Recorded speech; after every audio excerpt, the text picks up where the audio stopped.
Good morning, and thanks for watching Notations of a Nappy Girl, episode 21.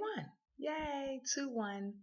All right, now, growing up, a lot of us heard the saying of the 5 P's.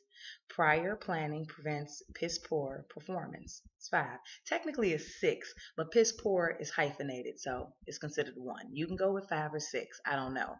Today, the way that those 5 P's tie in is I have 3 P's for you in relation to relationships and making them work. And my 3 P's are proximity, perseverance, and passion. Now, the three of those all tie in cohesively simply because proximity does not equate to passion. Proximity cannot take away from passion, and you have to have perseverance through it all to make anything work. Now, I personally have friends who are maintaining relationships while in the military, while living in separate households, while one part of the collective grouping is incarcerated, and things like that. There are a lot of things within your relationship that can affect proximity. Now, here's the thing: if you love somebody, if you have a high level of passion for somebody, the proximity does not matter as long as you have the perseverance to make it through. Now, me personally, I'm not going to get into my personal life. Sorry, people. But in my life, I have dated. And I'm totally comfortable with the entire dating perspective. Dating does not mean you live in the same place. Dating does not mean you live in the same city, for that matter. Most people say, oh, I can't do a long distance relationship. I can't. Well, most people who cannot, it's because that's a shortcoming within themselves. They look at the proximity being indicative of their level of passion, and that's not true. Please dispel that myth. Somebody could love you, and for whatever reason, they're not in your direct vicinity, so to speak. They're not in your same city, your same state, the same house, or what have you. And like I stated in the beginning, lots of things can affect that. Your job placement, your career placement. There are couples that have had to separate while one goes to look for a job in a better environment. It does not take away from their relationship, though. As long as they have the passion present, the passion will tie into the level of perseverance that they, excuse me, that they invest into that relationship, which means proximity goes out the window. Now, don't get me wrong, it is nice to have your lover right there, your partner, your spouse, your better half, whatever you want to call them. It feels good to come home to that person. It feels good to go to sleep next to that person. I'm not going to tell you you're wrong for feeling those feelings of loneliness or wanting to, have your partner right there.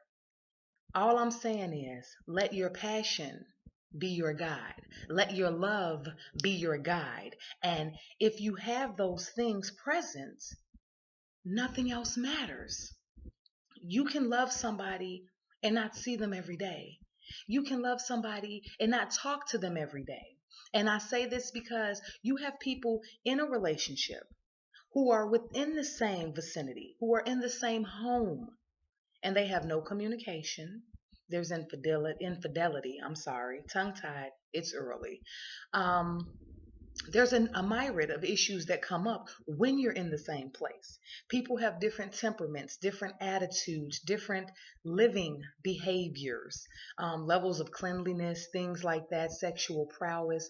Those types of things, if put into the same place, can cause a problem. Whereas being completely separate, being able to come visit, I feel like it makes you more appreciative of that person. I am a firm advocate. I am a big, big, big believer in dating before you jump into a long term relationship.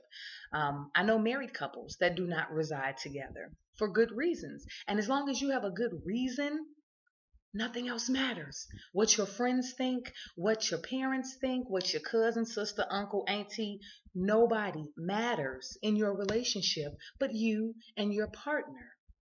I say all that to say this, people. Stop giving up so easy just because everything is not falling into place in the manner in which you would like it to. Things happen when they're supposed to happen. You will live together when you're supposed to live together. You'll get married when you're supposed to get married. It just all works. And that's the beauty of the universe. As long as you put the work in, you will get the work out. And I know it takes a lot of faith and determination and belief and trust to make these things happen. But if you invest, once again, there's that word throughout all these videos, if you invest wisely, your payoff will be phenomenal. Whether it's a 1 year break, a 2 year break, and I don't use the term break to mean break up in the relationship. I mean break meaning break in proximity. Basically saying that we might not live in the same house. We might not live in the same city, same town, blah, blah, blah. It is what it is. Accept it for what it is and make it work. If you got to resort to Skyping, FaceTime, sending emails, telephone calls, voicemails, poems, cards, letters, flowers, whatever, if you love that person, make it work with that person. It's not that hard, people. We got to get out of the selfishness and only worrying about self and how we feel. Well, I feel like I miss him. Well, I miss her. So I'm just going to be mad. It gets you nowhere. Do what you got to do to spice up your life. I know couples who live together, and to spice up their life, they do different things. They role play. They pick each other up like they don't know each other. They bump into each other. They just meet. They have impromptu dates. Guess what? You can do all that while you live in a house together. You can do all that when you live apart. If you got to hop a flight to go see your baby because they work in a different state, or you got to drive 3 hours to go see your husband because he's on assignment somewhere else, or he's incarcerated, or she's incarcerated, whatever. Do what you got to do to make it work, because when it does come together and you do have those moments together, you'll appreciate each other so much more. People tend to take proximity for granted, where they live in a house with each other and they don't talk. They don't communicate. They don't connect. And when that happens, you have a breakdown in a relationship, because you know what just happened? You took for granted that that person is always going to be there. And when they're not there, you then don't know what to do. Appreciate every moment you have. They say absence makes the heart grow fonder. I think that's true. I think that if you don't have your partner right there in front of you every single day, you can love them more. You can appreciate them more. And don't get me wrong, people, this does not work for everybody. Some people have it so deeply embedded in them that they have to have their partner right there, that not being with their partner causes a breakdown. And it causes them to stray and go look for that attention and that fulfillment and that affirmation from somebody else. Guess what? The minute you do that, your perseverance out the window, because you didn't stick by. Your passion out the window, because now you're applying it to somebody else. Think before you act. Think before you speak. And if you keep those initial 5 P's in hand, add the other 3 to it, and your relationship would add another P to the fold.